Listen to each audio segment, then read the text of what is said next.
I don't know exactly, when I started talking to the kettle. Perhaps it was on one of those mornings when I woke up too early, when the house was still dark and the silence seemed to weigh heavily. Or perhaps I had been doing this for years without realizing it. But there was one day, it was a Tuesday, I think, when I heard myself saying aloud, "Come on, darling, just a little more," while I waited for the water to boil. And when I realized what I had done, I didn't feel ashamed. I felt a strange sadness, as if I had just discovered something about myself that had been there for a long time. Before we continue, if this type of story resonates with you, subscribe to the channel and turn on notifications. That way, you'll always be notified whenever a new narrative like this is shared here. These are simple human stories, meant to be listened to calmly perhaps when you need them most. I am 71 years old. It's not an age when people expect you to still have surprises about yourself. 71. You didn't know he already what you are, how you function. But the truth is, it was precisely at this age that I discovered something that scared me. I talked more to things than to people. And the worst part wasn't that. The worst part was that I knew, and yet I couldn't do anything about it. The kettle was just the beginning. There was the porch chair, the wooden one that creaks when you sit on it. I would say good morning to it every morning, not as someone making a joke about themselves, but as someone who truly believed they were greeting someone. There was the living room clock, which ticked constantly and irritatingly, but which I sometimes quietly thanked for reminding me that time was still passing. There was the hallway mirror, which I avoided, but to which, from time to time, I would murmur something like "I'm still here," without knowing if it was an observation or an apology. They weren't long conversations. They were logs de jus. L'oiseau, phrases that came out on their own, as if my body needed to hear a human voice, even if it was my own. And it was realizing this that I began to understand. I wasn't going crazy. Premier Wallon. And I had learned to fill the void with anything that could answer me, even if it was just a sound, a reflection, a creak. I've lived alone for almost 12 years. My husband died suddenly of a heart attack one Sunday morning. We'd argued the day before over something trivial. I think it was about where to store the tools, or maybe about the noise from the television. And on Sunday, he woke up, had coffee, said he was going to wash the car, and didn't come back. He collapsed right there in the garage, with the hose still in his hand. When I found him, the water was still running, soaking the floor, and I stood there, watching, thinking he was going to get up at any moment and complain that I'd left the hose running, but he did not get up. And since then, the house has been different. It wasn't just his absence. It was the absence of everything that came with him.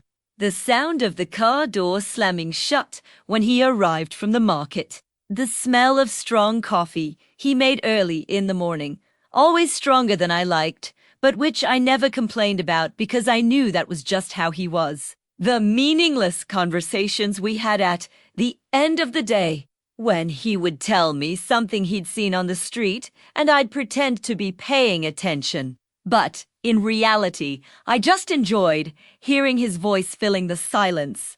When he died, I thought I would grieve differently.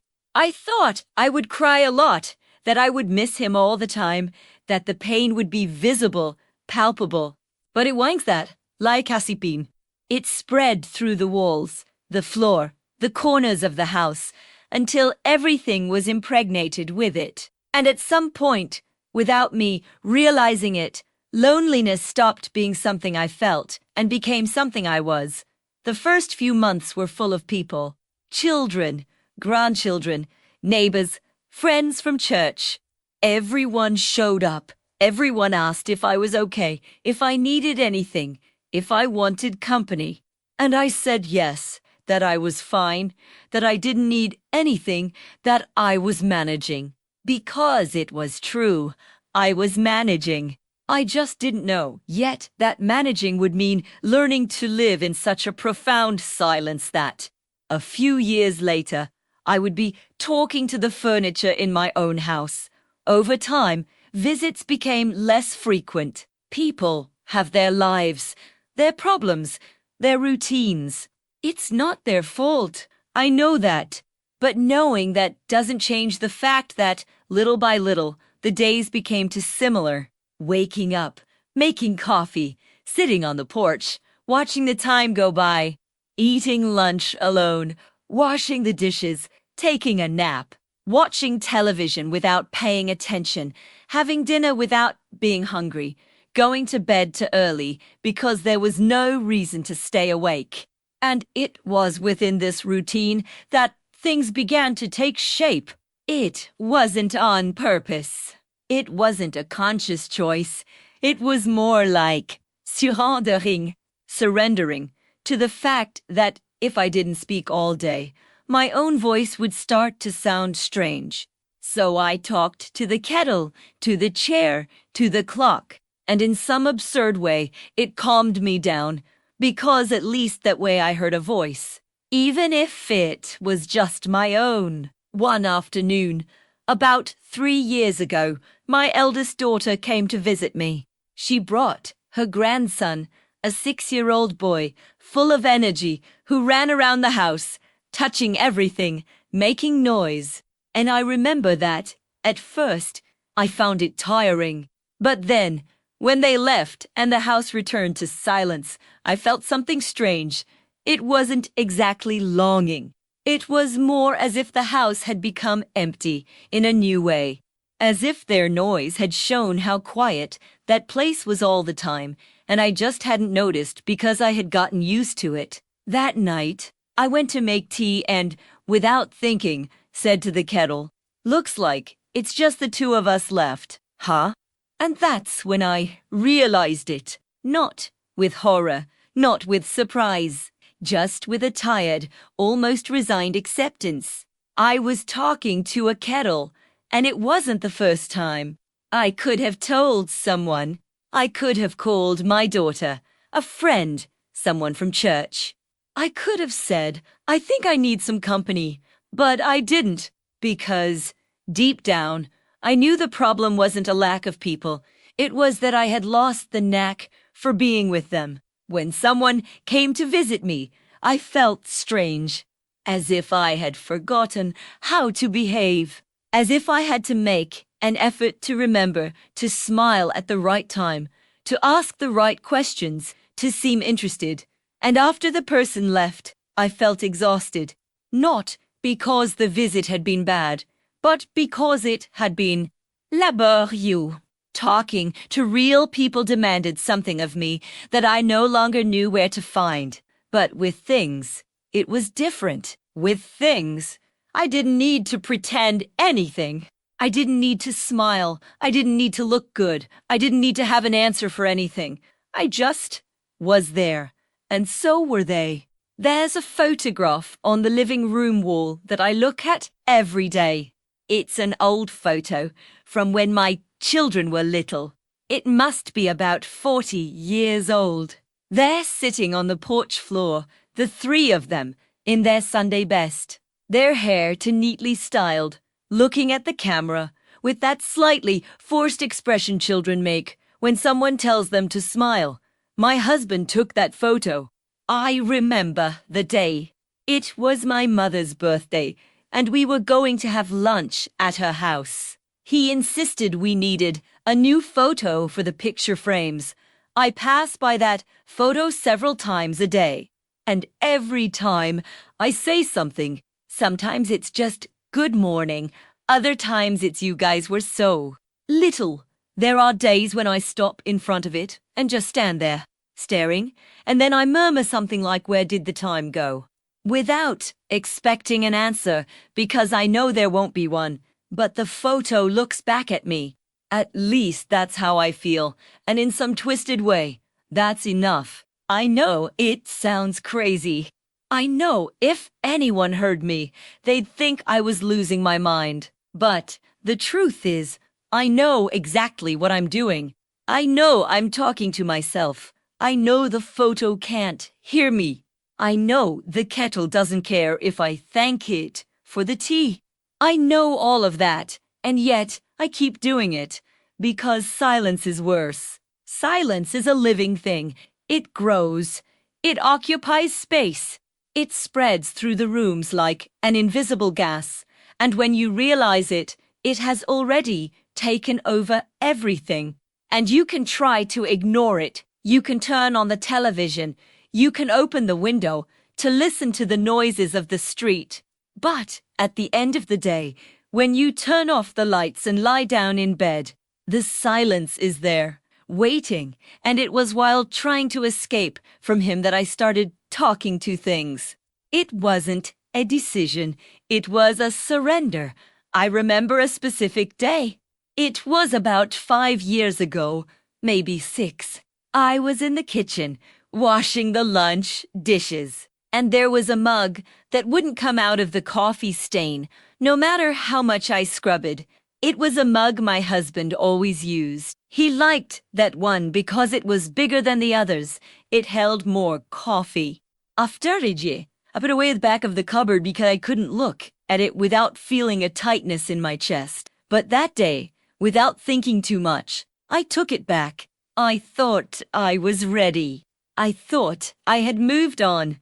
But when I saw the coffee stain still there, after all those years, something inside me broke. I sat on the kitchen floor, cup in hand, and started to cry. It wasn't a loud, dramatic cry. It was that low, tired cry that comes from so deep down you don't even know what you're crying about anymore. And in the midst of it all, I looked at the cup and said, aloud, "You miss him too, don't you?" And it was as if the cup answered, not with words, of course, but with its presence. It was there, stained, old, a witness to a time that would never return. And somehow that comforted me, because it meant I wasn't alone in that memory. The cup had also carried him. It had also been a part of his life. And now it was there, with me, sharing that silent weight. I know how that must sound. I know it's strange to feel companionship in an old cup.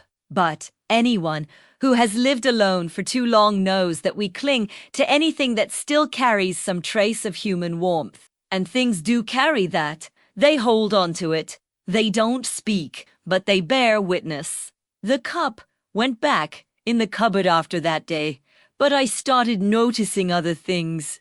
The living room sofa, which still had the crease of my husband's body on the left side, where he always sat. The tablecloth my mother had embroidered, full of stains from so much use, but which I couldn't change because it seemed that if I changed it, I would be erasing it too. The old radio in the kitchen, which I sometimes turned on just to hear the static, because that sound reminded me of Sunday mornings when he would listen to football while I prepared lunch. Each object had a story, and each story had a voice. And little by little, without realizing it, I was exchanging people for things, not because the things were better, but because they wouldn't leave. They had no commitments, no hurry. They didn't look at the clock waiting for the moment to go. They were always there, faithful, silent, available. There was a time when my middle daughter started calling me every week, always on Saturday mornings, more or less at the same time. And I knew she was making an effort. I knew she had set aside that time for me, that she called even when she was busy, even when she didn't have much to say. And I was grateful, truly. But the call always followed the same script. She would ask how I was. I would say I was fine. She would ask if I had gone to the doctor. I would say yes, that everything was fine. She would tell me something about her life, her children, her work. I would listen, ask a few questions, feign interest, and after about 20 minutes, she would say she needed to hang up, that she had to do something, and I would say yes, that it was no problem, that we would talk the following week. And when I hung up the phone, the house would fall silent again. And the silence seemed even greater than before, because now it had the shape of a recent absence. It was as if my daughter's voice had entered through the window and left again, leaving everything emptier than it already was. I don't blame her. I don't blame anyone. People have their lives. And I've always been the type who doesn't ask for anything. I've always been the type who says I'm fine, even when I'm not. I've always been the type who doesn't want to bother anyone. And maybe that's why, over time, people started to think that I really was fine, that I really didn't need anything, that I was strong, independent, used to it. And I was, or at least I had become. But independence comes at a price. And the price is that you learn to live without expecting anything from anyone. You learn to solve everything on your own. You learn not to call when you feel like hearing a familiar voice. You learn to keep the things you'd like to tell someone to yourself, because you know there's no one on the other end with time to really listen. And that's how things started taking the place of people, because they weren't in a hurry. They didn't judge me. They didn't make me feel like I was a burden, a nuisance, an obligation. There's an armchair in the living room that belonged to my husband. An old leather armchair, a bit worn, with a stain on the right arm where he used to rest his coffee cup. After Redier in it anymore. Avoided it. My grandchildren avoided it. It was as if that place had become a small sanctuary, untouchable, sacred. But I would sit there from time to time, not to remember him, not au cri, but because, somehow, sitting in that armchair was the closest thing to a hug I could get. The leather still had the shape of his body. And when I sat there, closed my eyes and stayed quiet, it was as if he was still nearby. Not physically, but in a way I couldn't explain. And sometimes I'd say something silly, like, "You'd do it differently, wouldn't you?" Or "I don't know what to do with the plants out front anymore. They're dying, and you always knew how to take better care of them than I did." And the armchair didn't answer, of course, but it held me, and somehow that was enough. I know this isn't normal. I know a 71-year-old shouldn't be sitting in an empty armchair talking to the ghost of a husband who died more than 10 years ago. I know it's even pâté. The truth is, at that moment, it was just that I had. And I had learned to accept what I had, without fighting, without resisting. Why fight against what? Against time, against loneliness, against the fact that people leave, die, drift away, forget. There's no fighting it. You can only learn to live with it. And that's exactly what I did. I learned to live with it. I learned to transform loneliness into something manageable, controllable, even bearable. I learned to create a routine where silence had its schedules, its pauses, its interruptions. And things were those interruptions. They were the small presences that reminded me that I was still alive, still here, still mattered, even if only to myself. I have a ritual that I created without realizing it. Every day, around 5 in the afternoon, I make tea. Always at the same time, always with the same cup, always sitting in the same place at the kitchen table. And while I wait for the water to boil, I look out the window and watch the street. Not much happens. A car or two passes by. Someone comes home from work. A child rides off on a bicycle. But I stay there, watching as if I were waiting for something. And the truth is, I'm not waiting for anything. I'm just filling the time, giving it some form, some meaning, some reason to keep passing. It was during one of these rituals, about 2 years ago, that I first realized what was happening to me. I had just poured the water into the cup and the steam rose, hot and fragrant, and I said aloud, without thinking, "Thank you for another day."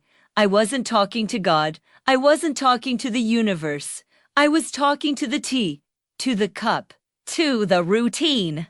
And when I realized what I had done, I didn't feel ashamed. I felt a strange relief, as if I had finally admitted something I'd known for a long time, that I was alone, but had found a way not to be completely. Because things, however silent they might be, were still presences. And a presence, even a silent one, is still better than absolute emptiness. But what scared me that day wasn't talking to the tea. It was realizing that I knew exactly what I was doing. I wasn't confused. I wasn't losing my memory. I wasn't becoming senile. I was lucid, perfectly lucid. And yet, I couldn't stop, because stopping would mean facing the silence head-on. No intermediaries. No trick. No little conversations that made the day a bit less burdensome, and I wasn't ready for that. Perhaps it never was. The teacup I use is white, with a blue line around the rim. There's nothing special about it. I bought it at a supermarket so many years ago I don't even remember when. Butovitim gets on the handle, a yellowish stain on the bottom, one of those that won't come out even with bleach. A thin, almost invisible crack that runs along the side. And I could have thrown it away. I could have bought a new one, but I couldn't become part of me life. And throwing it away would be like erasing a piece of myself. There are days when I look at her while I drink my tea, and I think about how many times I've held her in my hands. How many identical afternoons. How many silent thoughts. How many tears that fell inside her and mixed with the tea, without anyone ever knowing. And I realize that that old, cracked, stained cup is more of a witness to my life than most of the people I still know. One night, I don't remember exactly when, I woke up in the middle of the night with a tightness in my chest. It wasn't physical pain. It was a nameless anguish, a restlessness that seemed to come from deep within my bones. I got up, went to the kitchen, turned on the light, and stood there, staring at the empty table, the closed cupboards, the clock showing 3:20 in the morning. And I thought, who would I call now if I needed help? The answer came too quickly, too sharply. Nobody. Not because there was no one. My children existed.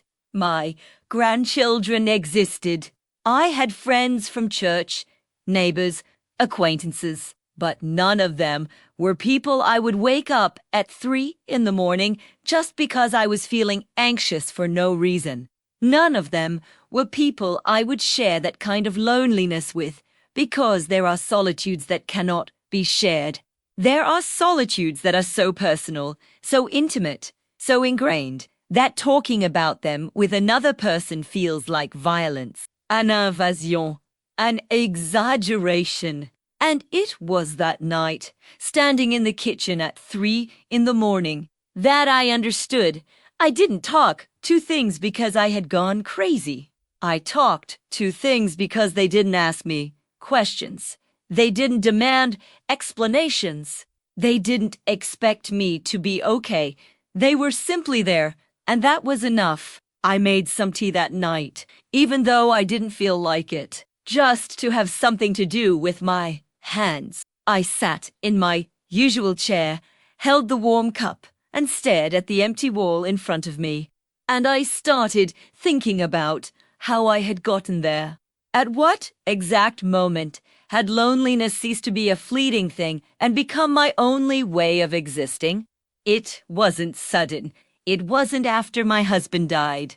It wasn't when Mama was low prices. It happened gradually, like a tide that rises slowly, and when you realize it, you're already up to your neck in water. First, there were my friends.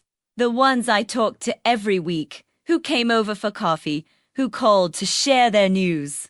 Over time, the phone calls became less frequent, the meetings more spaced out. Not out of malice, not out of abandonment, just because each of their lives went its own way and interests changed, and the conversations became harder to maintain. And I didn't insist. I didn't call back. I didn't arrange any more meetings. I let the friendships die naturally, like plants that no one waters. Then came the children. They kept coming, kept calling, but the visits became shorter, the calls more formal. And I understood. They had their lives, their problems, their responsibilities. They couldn't visit me every week, call me every day, give me attention as if I were a child. And I never complained. I never asked. I never said, I'm feeling lonely, because I knew that would weigh on them. It would make them feel guilty. And I didn't want that. I didn't want to be a burden. I didn't want to be the needy, dramatic mother who makes her children feel obligated to visit her out of pity. So I learned to say I was okay. I learned to smile when they arrived and to wave when they left. I learned to pretend I didn't miss them. I learned to live as if I didn't need anyone. On devait-il the truth? Or at least, it became so convincing that even I couldn't tell the difference anymore. I went back to bed after that late night tea, but I didn't sleep. I lay staring at the ceiling, listening to the ticking of the clock in the hallway. And at some point, I whispered, "Thank you for being there." And the clock continued making its noise, indifferent, constant, faithful. And that calmed me down, because at least the clock wouldn't go away. It wouldn't change. I wouldn't forget. It would still be there, marking the time, reminding me that I was still alive, still here, still mattered, even if only to myself. I know I should have sought help.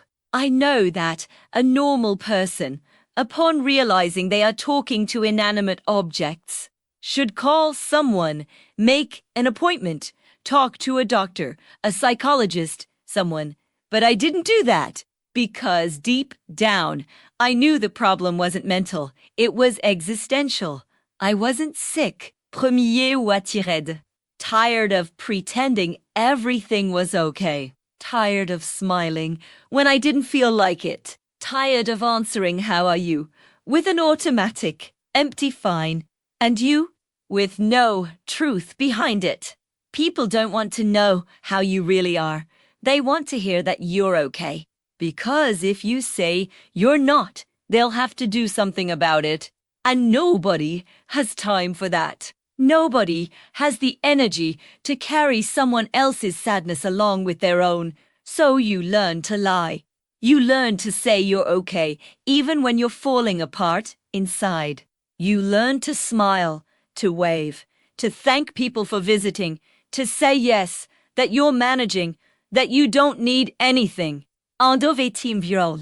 Or at least you pretend to believe it. But things don't demand that of you. Things don't expect you to be okay.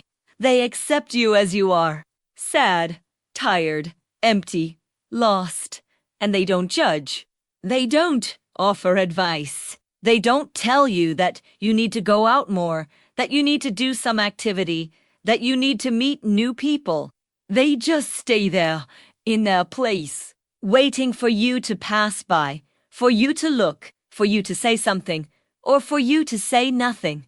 And perhaps that's why I've come to prefer their company, because they never let me down.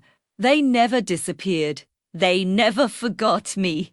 They never had bad days when they couldn't help me. They were always available, always in the same place, always in the same way. And there was a strange comfort in that, a comfort I no longer found in people. I remember one time my youngest daughter came to have lunch here. She brought a store-bought pie and stayed for about 2 hours. We chatted about pleasantries. She told me about the English lessons her son was taking. I mentioned that I had planted some succulent seedlings on the balcony. She said she would come back more often. I told her she didn't need to, that I was fine. And when she left, I stood there looking out the window until her car disappeared around the corner. And I felt something strange. It wasn't relief. It wasn't sadness. It was an emptiness that seemed to weigh more than any concrete emotion. As if her presence, however brief, had shown how silent the house was the rest of the time. As if she had turned on a light that was now off again, and I was left there, blinking, trying to adjust to the darkness once more. I went back inside, washed the dishes, put away the leftover pie, and when I finished, I looked at the clock on the wall and said, "Just us again." Huh?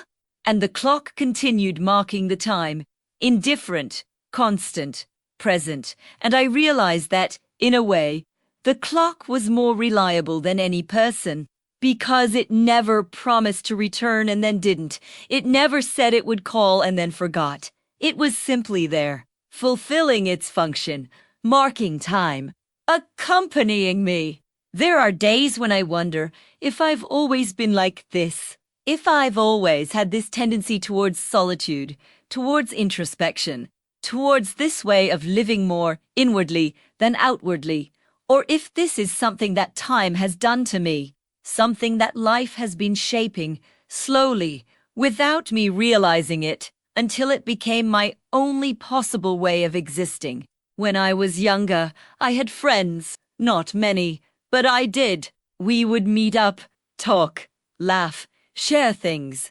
Buto verte in their own way. Some moved away, others died.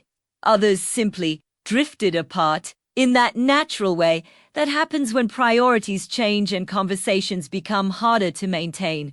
And I didn't fight it. I didn't try to keep in touch. I didn't call, I didn't insist, I didn't pursue them. I let the friendships die of starvation, like plants that no one waters. And maybe that says something about me. Maybe it says that I never needed people as much as I thought I did. Or maybe it just says that I learned to live without them, because it was easier than continuing to wait. But the fact is that today, when I look back, I see that people gradually left my life, and I let them. No drama, no resentment, just letting them go, and things just stayed that way. Because things don't go away. They don't age at the same rate as you. They don't get sick. They don't forget about you. They don't make excuses not to show up. They stay faithful, immovable, eternal in their own way. And perhaps that's why, without realizing it, they became my only real companions. There's an armchair in the living room that belonged to my husband. An old leather armchair, a bit worn, with a stain on the right arm where he used to rest his coffee cup. After Redier. No one sat in it anymore.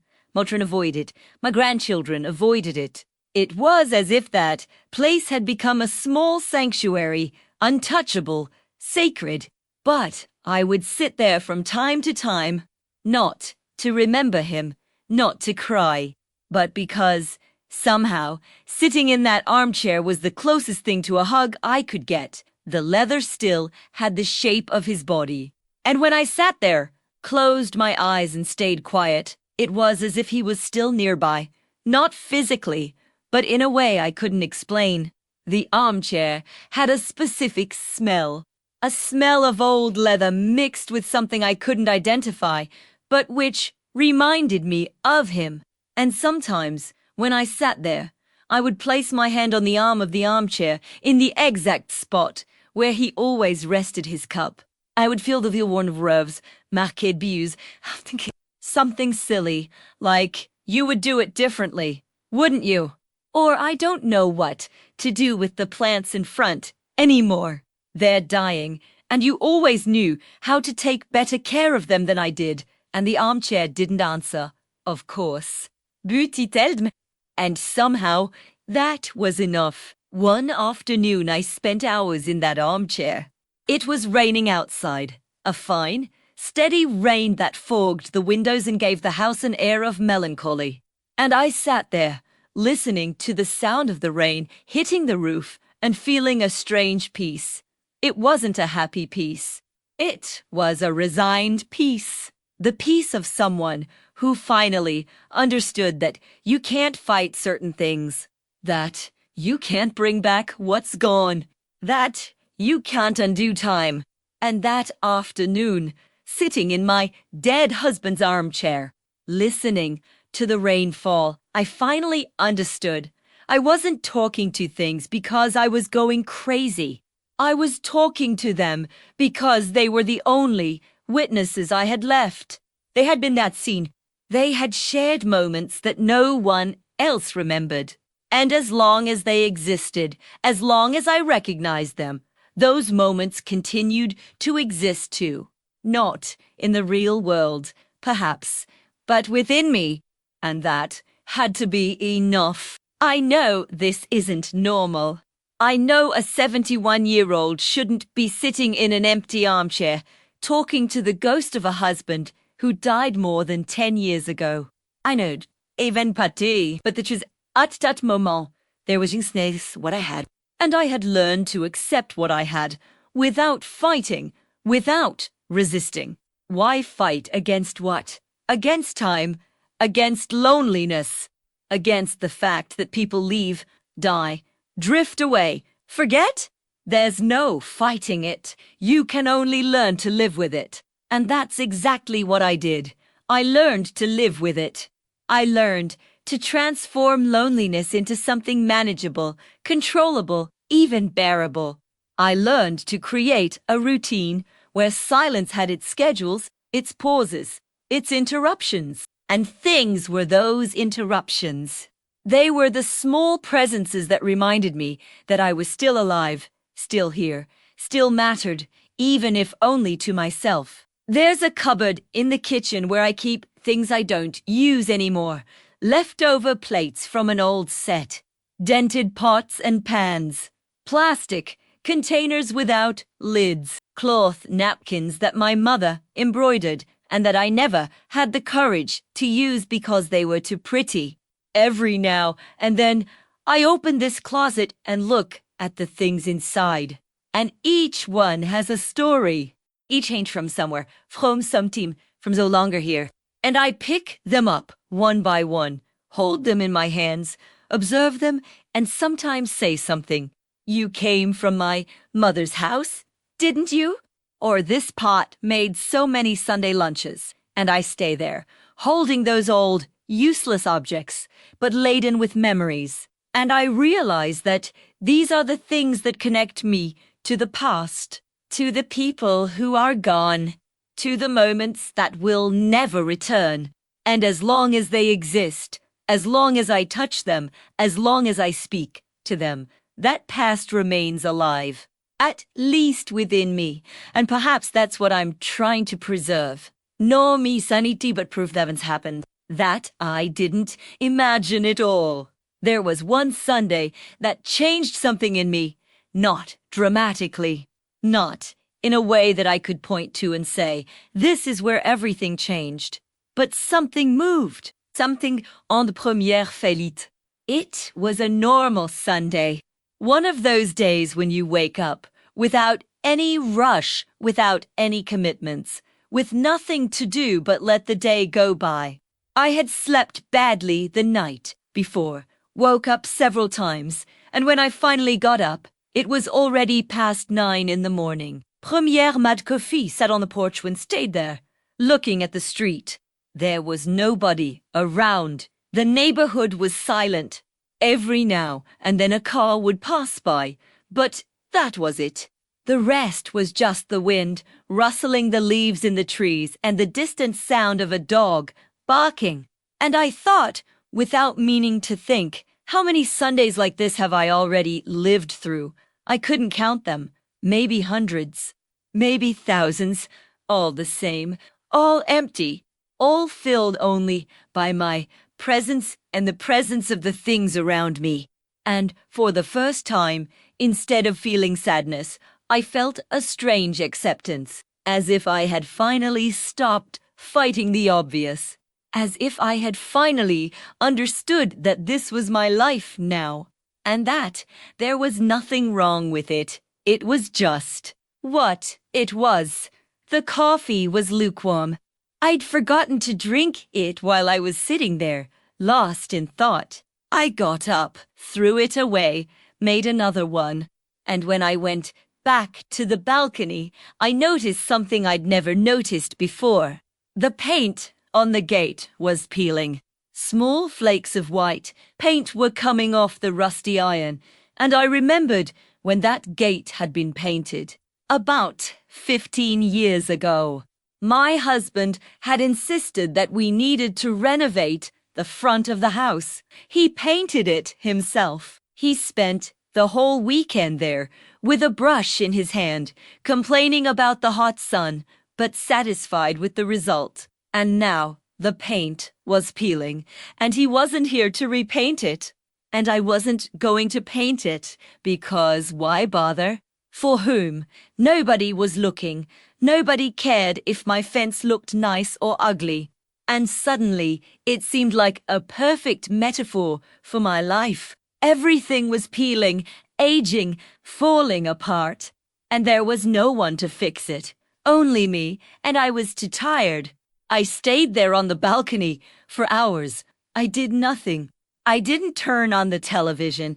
I didn't pick up a book. I didn't get up to do anything productive. I just sat there with my empty cup in my hand, staring ahead. And at some point, without realizing it, I started noticing things in a different way. The chair I was sitting in creaked every time I moved. But it wasn't an annoying creak. It was a familiar, almost comforting creak. It was the sound of something that had been there for years, witnessing my life, holding me, supporting me. And I looked at the chair as if seeing it for the first time, and I thought, you've put up with me for so long. Thank you. And it wasn't empty words. It wasn't automatic. It was sincere.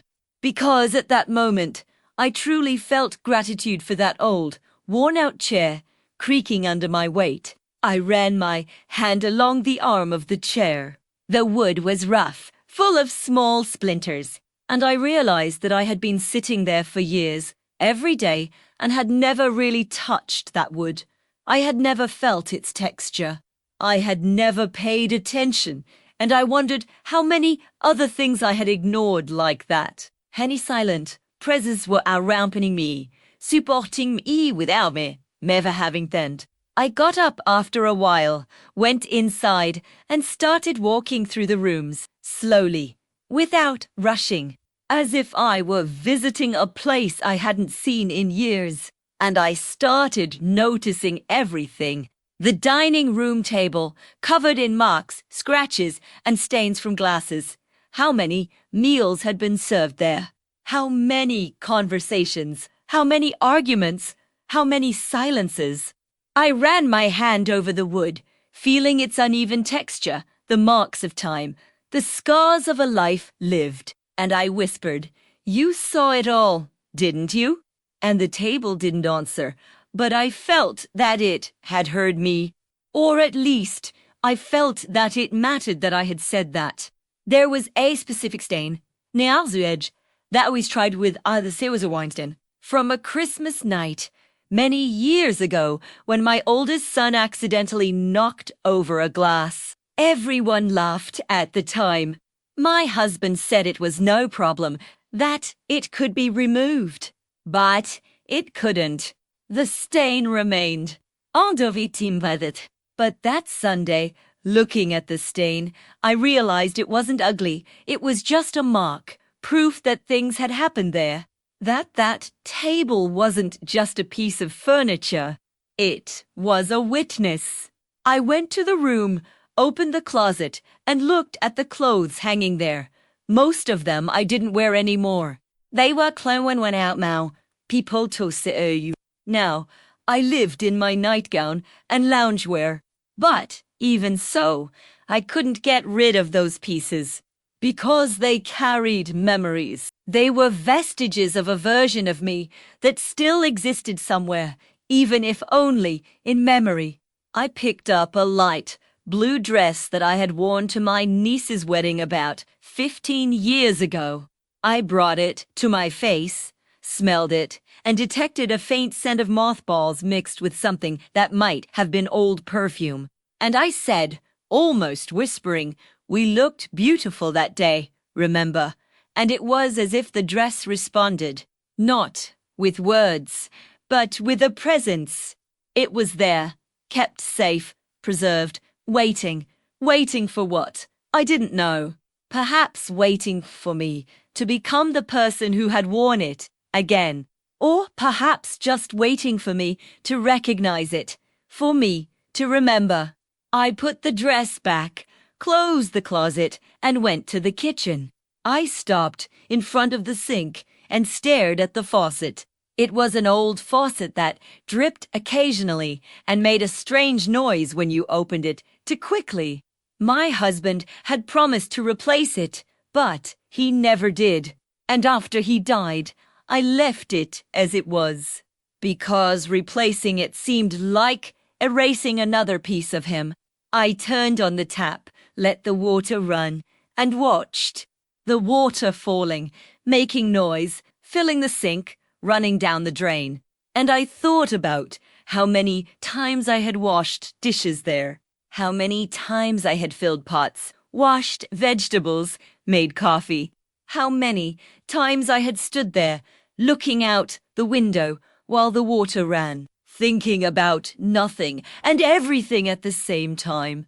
I turned off the tap and said, "You're tired too, aren't you? We're both old." And it was at that moment that I realized something.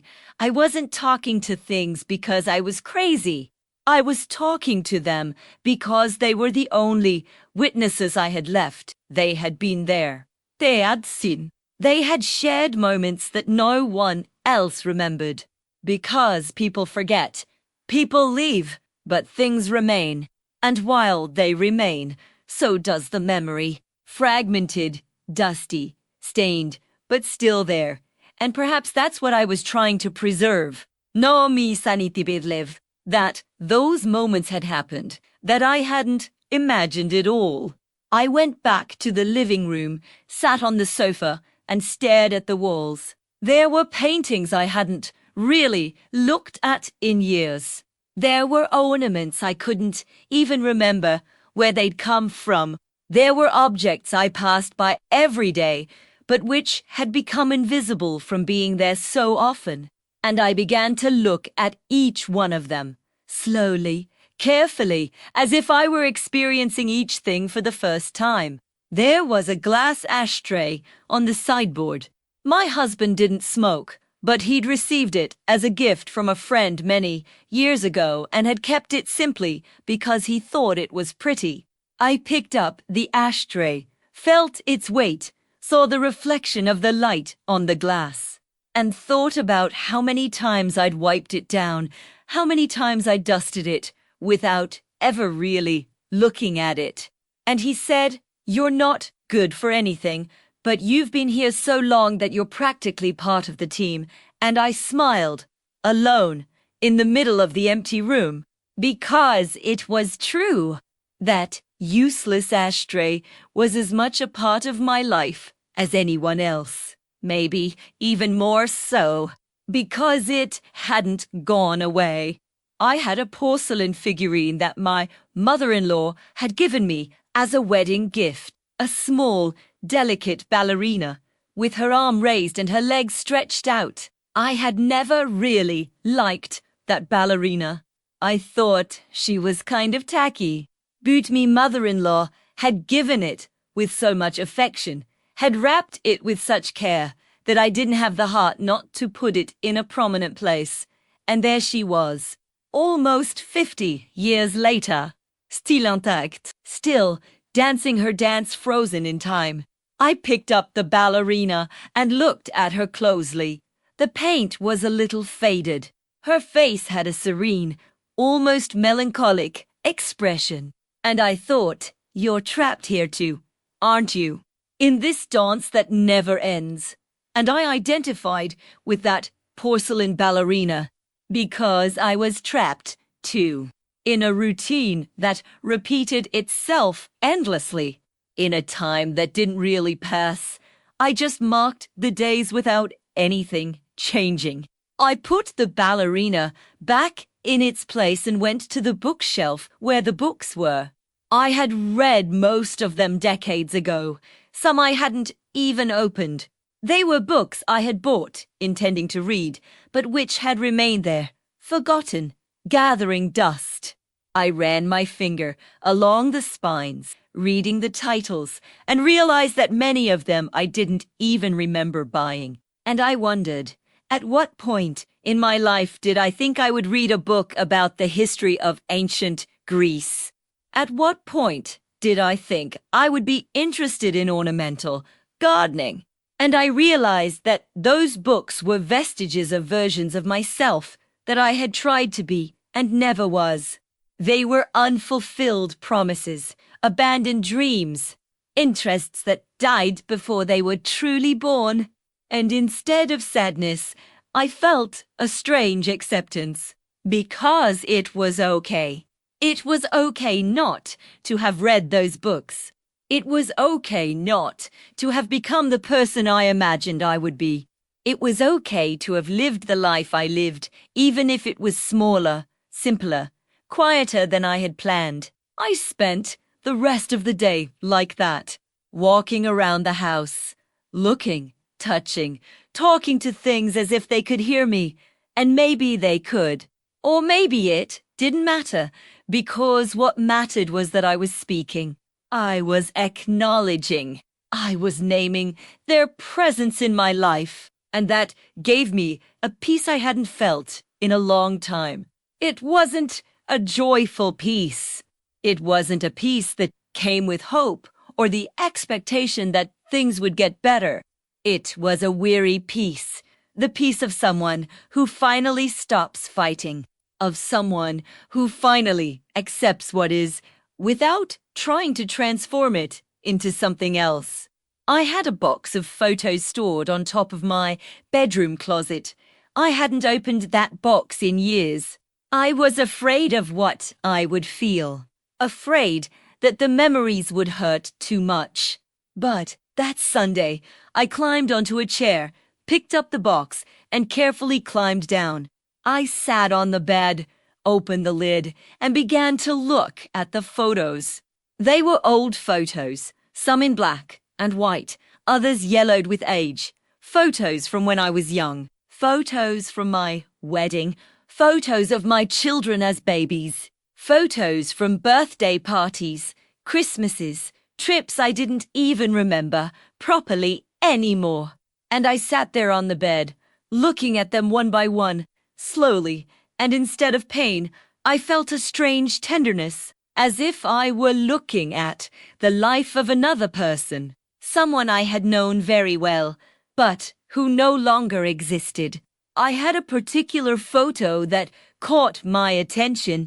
It was a picture of me, alone, sitting on a park bench. I must have been about 30 years old.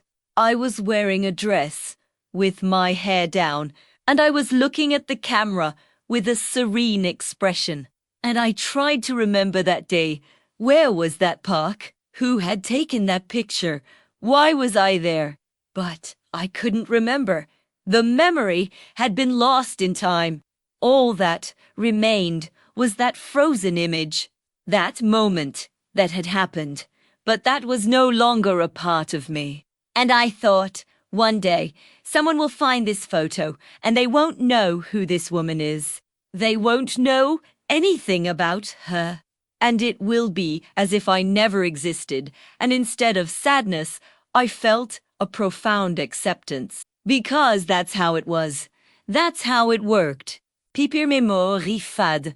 And in the end, everything turns to dust. And there was nothing I could do about it.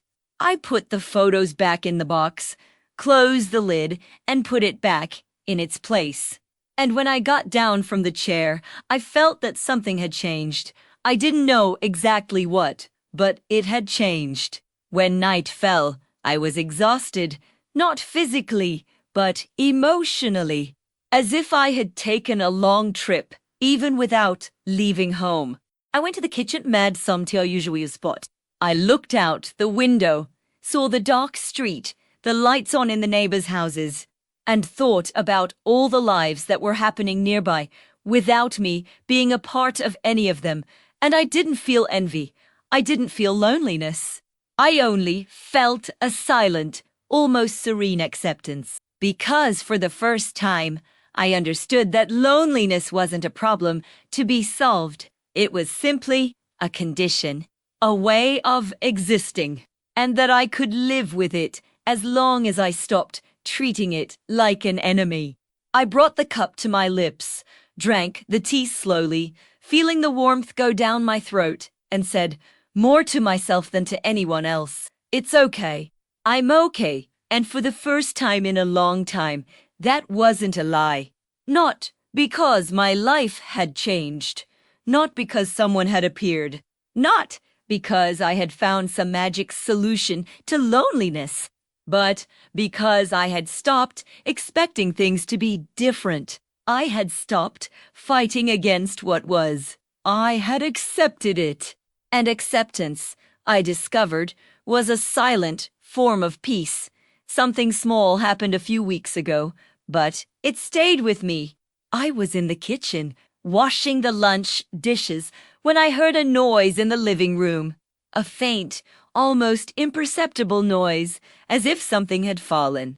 I dried my hands on the dish towel and went to see what it was. It was the photograph, the one of my young children, hanging on the living room wall. The frame had come loose from the nail and fallen to the floor. The glass hadn't broken. It only cracked a little in the corner, but the photo was there, fallen, face up, looking at me. I picked it up from the floor, wiped off the dust, and stood there, holding it, looking at the faces of those children who are now adults, with their own lives, their own problems, their own families. And I thought, when did they stop being mine? Not in the literal sense. Of course, they are still my children. They still call me. They still visit me. They still worry about me in their own way. But there comes a moment, at some point in life, when children cease to belong to their parents and begin to belong to the world. And you, who spent entire years being the center of their lives, suddenly become just a part. An important part, perhaps, but a part nonetheless. And there's nothing wrong with that. It's natural. It's healthy. It's what it should be. Butiture. In a quiet way, in a way you can't complain about, because complaining about it would be selfish. It would be trying to hold on to what is no longer yours. I sat on the sofa with the photo in my lap and stared at it for a long time. And I started to remember. I remembered the smell of milk they had when they were babies. I remembered the sleepless nights, the diapers, the crying, the frights. I remembered the afternoons I spent waiting for them to come home from school, looking out the window, counting the minutes. I remembered the birthdays, the Christmases, the silly fights, the quick reconciliations. I remembered how urgent everything seemed back then, how important everything seemed, how I thought it would last forever. But it didn't last. And now, sitting there, holding that cracked photo, I realized that perhaps I had spent the last few years talking to things because they were all I had left of a time that will never return. People grow up, change, leave. But things remain, frozen, unaltered, faithful to what they were. And perhaps that's why I needed them so much, because they didn't abandon me. They didn't forget me. They didn't transform into different, unrecognizable versions of themselves. They remained exactly who they always were. And there was a strange comfort in that, a comfort I no longer found in people. I put the photo back in its place, fixed the nail, and hung it up again. And when I took a step back to check if it was straight, I whispered, "Sorry, I promise I won't let you fall again." And for the first time, I realized that maybe I wasn't just talking to the photo. Maybe I was talking to the memories it held. Maybe I was talking to the version of myself that existed at that time. Maybe I was talking to everything I had been and was no longer. And perhaps he was apologizing for letting time pass, for letting things change, for not being able to hold on to anything. But the photo didn't answer. It just stayed there, hanging, staring at the empty room, a silent witness to a life that went on, slowly, without much purpose, but still going on. That night, I couldn't sleep properly. I tossed and turned in bed, thinking about everything and nothing at the same time. And at some point, I got up, went to the kitchen, turned on the light, and sat in the same chair as always. The house was completely silent. Not even the clock made a sound, because the battery died a few days ago and I hadn't replaced it yet. And in that absolute silence, I realized something. I wasn't afraid of loneliness. I was afraid of being forgotten. I was afraid that one day, when I died, no one would remember the little things that made my life what it was. No one would remember that I liked to drink tea at 5 in the afternoon. No one would remember that I had the habit of talking to things. No one would remember the creaky chair, the old kettle, my husband's coffee-stained cup. All of that would disappear. It would become nothing, as if it had never existed. And perhaps that was why I talked to things. Because as long as I named them, as long as I acknowledged them, they continued to exist. And so did I. I sat there in the dark kitchen for hours. And gradually, I began to realize that perhaps the fear of being forgotten was just another form of resistance. Just another thing I was fighting against without realizing it. Because in the end, everything is forgotten. Everything turns to dust. People, things, memories, nothing remains. And there's nothing I can do about it. And somehow, understanding that brought me a strange calm. A sad calm, but calm nonetheless. Because it meant I could stop trying to hold on. I could stop trying to preserve. I could simply let it be. I got up, turned off the light, and went back to my room. I lay down on the bed, pulled the blanket up to my chin, and closed my eyes. And before falling asleep, I whispered, more to myself than to anyone else, "It's okay. You can go." I don't know exactly what I was releasing, whether it was memories, the past, or the need for things to make sense. But something broke free inside me that night, something I had been holding on to for too long. And I slept deeply for the first time in months. In the following days, I realized that something had changed again, not in an obvious way, not in a way that I could easily explain, but it was different. I kept talking to things, but now it was different. It was no longer burdened by that silent urgency, that need to fill the void. It was lighter, more natural, as if I had finally understood that there was nothing wrong with it, that it was just my way of inhabiting the world, and that it was okay. When I made coffee in the morning and said good morning to the kettle, I no longer felt guilty. I no longer felt ashamed. I only felt a simple, honest gratitude for another day, for still being here, for still being able to hear my own voice echoing through the empty kitchen. When I passed by photo of my children, I would stop, look, ben mon premier Juluqued. And that was enough. Because I had understood that memories didn't need to be named all the time to continue existing. They were there, inside me, and they would continue to be there until the end. And that was enough. One morning, a few days ago, I woke up with a strange feeling. It wasn't good, it wasn't bad. It was just different, as if something inside me had rearranged itself during the night, and now things were in a different place. I got up, went out onto the balcony, sat in my usual chair, and stared at the street. The day was dawning. The sky had that light, almost transparent shade of blue that only appears very early in the morning, and the street was empty, completely empty. And for the first time in a long time, that emptiness didn't scare me. It didn't sadden me. It just was. And that was okay.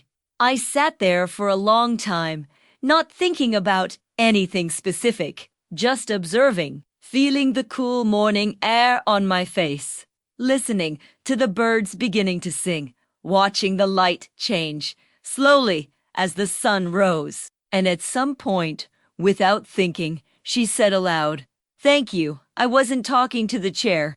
I wasn't talking to the balcony. I wasn't talking to anything in particular. I was just giving thanks for the morning, for the silence, for still being alive, for still being able to feel the wind on my face and hear the birds singing." And I realized that, perhaps, all this time, I hadn't really been conversing with things. Perhaps I was just learning to converse with myself, learning to listen to myself, learning to recognize my own presence, learning to accept that, in the end, the only constant company I would ever have was my own. And that wasn't sad. It was simply true. People leave. Ting-brek, mémorie fade. But as long as you're alive, you're here. And that's enough. It doesn't need to be more than that. It doesn't need to be beautiful or meaningful or profound. It just needs to be. And perhaps that's what I've learned in all these years of solitude. That life doesn't need to be filled all the time. That silence isn't an enemy. That being alone doesn't mean being empty. That talking to things isn't madness. It's just a way of acknowledging that you're still here, still feel, still perceive, still matter, even if it's only to yourself. And that's enough. I got up from my chair, went inside, went to the kitchen, and put the kettle on the stove. While I waited for the water to boil, I looked around at the old table, the worn-out cupboards, the cracked floor, the walls that had needed painting for years. And I saw all of that, not with sadness, but with a calm acceptance. That was my home. That was my life. And everything was fine. The water boiled. I poured it into the cup, placed the tea bag inside, and watched the colors slowly spread through the water, tinting everything a soft brown. And I said nothing. I just observed. And that was enough. I sat at the table, held the cup with both hands, feeling the warmth pass through the porcelain, and took the first sip, slowly, without haste. And I thought, everything's fine. I'm fine. And this time, it was true.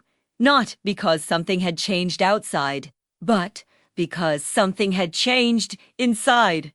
And that change, small, silent, almost imperceptible, had been enough. I finished my tea, washed the cup, and put it away in the cupboard. And when I closed the door, I looked at the empty kitchen and said, for the last time, thank you for staying. And things didn't respond. But I felt they had heard me. Or at least, I felt it mattered that I had spoken. And that was all I needed. If this story touched you in any way, consider subscribing to the channel and turning on notifications. That way, you'll be notified whenever a new story like this is shared here. And if you feel like it, leave a comment. You can share if you've experienced something similar, what this story evoked in you, or even where you're watching from. Sometimes, writing a few words is the first step in realizing you're not alone.